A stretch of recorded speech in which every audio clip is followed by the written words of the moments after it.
Global happenings today. We communicate. We analyze global news. Hello, great people. Welcome back to our channel. We're so excited to have you again. The political theater in Kogi State was filled to the brim yesterday when the key actors, suspended Senator Natasha Akpabio, played host to thousands of Kogi residents, in Amoka local government area. And yesterday, some of the revelation we heard from her mouth was unbelievable, unthinkable, something that no one expected to hear from her. But interestingly, Akpabio, that's the Senate president, alongside the sitting governor, have decided to respond to it. Now, the Kogi State governor has further described as malicious the statement credited to the embattled senator that former Kogi State Governor Yahaya Bello and the incumbent governor Ododo be held responsible if anything happens to her.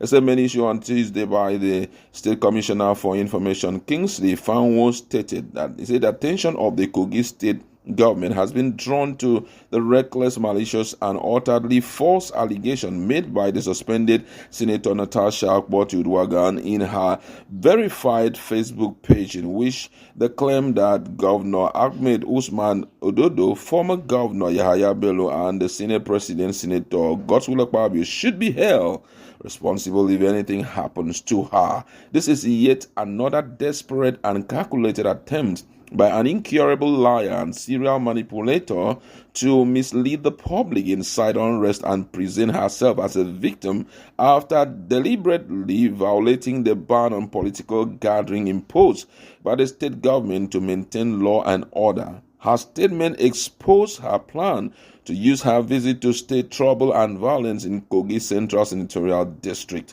We will not allow any part of the state to go up in flames, nor permit killing of innocent souls by the actions of suspended senator. Although she has since deleted the post after realizing what the lie would cost her, we have a screenshot of it which was saved before she deleted the post.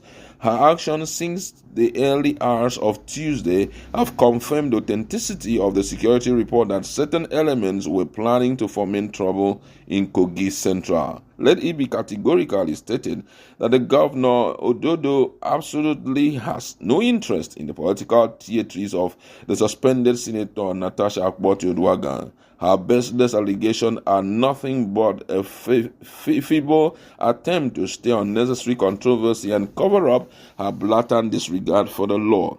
She has once again proven that she has no respect for the rules and the laws. Suspended Senator Natasha Akpabio has consistently demonstrated a pattern of lawlessness, using lies and deceit as her tool of political engagement. The recent disturbances in Kogi State, orchestrated by her defiance of the state security directive, have further confirmed her status as the security threat to the people of the state. The state government added she deliberately violated the state government ban on political gathering, which was put in place to prevent security breaches and maintain peace. Instead of respecting the law, she chose to incite chaos, disregarding the safety and stability of the state. When confronted with the consequences of her action, she resorted to her usual tactics of playing the victim and fabricating baseless accusations against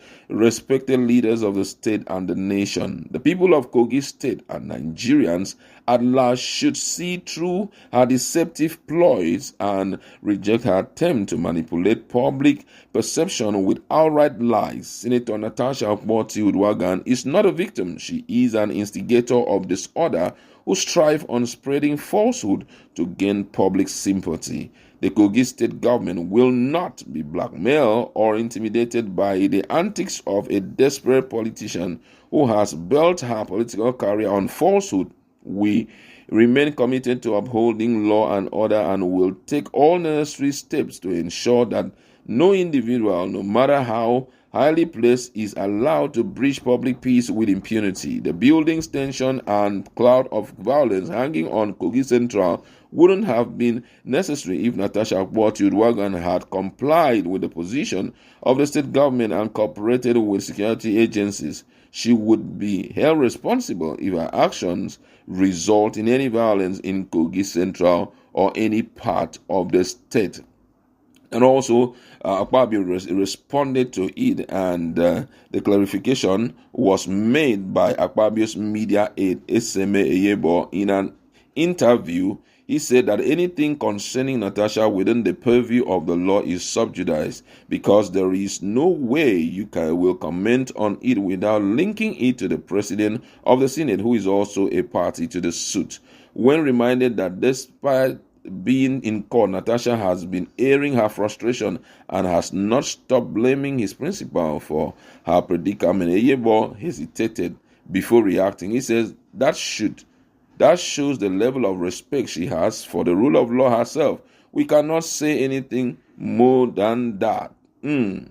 Meanwhile, the Human Rights Association of Nigeria on Tuesday condemned the action of the Kogi State Police Command and the state governor, accusing both of politically motivated interference to prevent Akpabio from reuniting with her constituency. Horiwa, in a statement signed by its national coordinator Emmanuel Onwobiko, pointed out that the Kogi police, under the direction of the state government, falsely cited security concern to justify blocking the visit. Horiwa is myth that the Nigerian police force, which is a creation of the Nigerian constitution that ought to work to advance the common good, has unfortunately become the official attack dogs and has further deteriorated to become the official lapdog of all progressive Congress.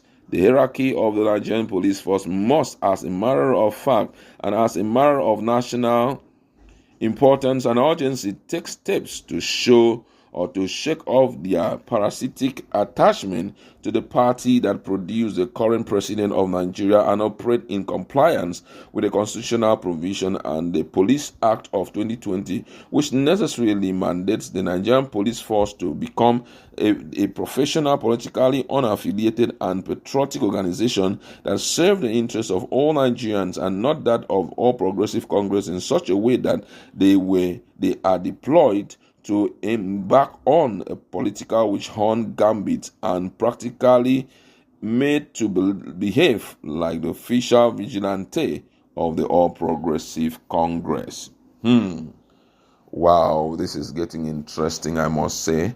Yesterday, we all saw what happened across board in the Kogi senatorial or central senatorial district. It was quite a moment to reflect on, where so many things were being thrown to light, and unfortunately, the parties involved seems not to show any interest in defending themselves, especially the key player, talking about the Senate president, the Akpabio, God's will over Akpabio. He seems not to, because the fact is that the case is already in court, and he believes that if the case is in court, there was no need to, spend time to react to some of the things she said. But I must say, some of the things she said was quite indicting. And I would also wish to see the evidences that she has, because whatever you do, when it comes to, what happened is a serious case of libel, and I don't know what the end product will be, But however, let's sit back and watch. Nigeria has come to a level where resistance must be built by certain persons if we need to correct the system. But however, let's watch and see what will come out of this whole wahaha going on in Kogi State. We'll leave it. Let's meet in a conversation and talk more.